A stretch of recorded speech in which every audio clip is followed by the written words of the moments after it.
Neturėti lengvai pasiekiamo maisto nėra taip paprasta, net jei ir suprantam, kad tai svarbu iš vakar aptartos perspektyvos. Man atrodo, kad mes norime turėti maisto per ištiestos rankos atstumą, nes tai vienas iš svarbių išgyvenimo instinktų. Nes neturint maisto šalia, mums atrodo, kad tai grėsmė gyvybei. Kol skaičiau šią apžvalgą apie maisto ekosistemas, bandžiau prisiminti, kokius instinktus mums pažadino pandemija. Mano atmintyje žmonės pirko maistą. Ne dėl to, kad maisto trūko, bet iš baimės, kad jo pritrūks. Ir tualetinį popierių.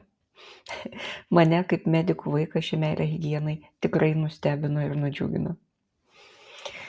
Apžvalgoje beje ir vertinamas pandemijos poveikis maisto ekosistemai. Nors maisto pasiūla beveik nepakito, bet buvo stipriai sutrikdyti finansiniai ir fiziniai maisto pasiekiamumo aspektai. Autoriai teigia, kad maisto parduotuvės tuo tarpu išgyveno puikius laikus.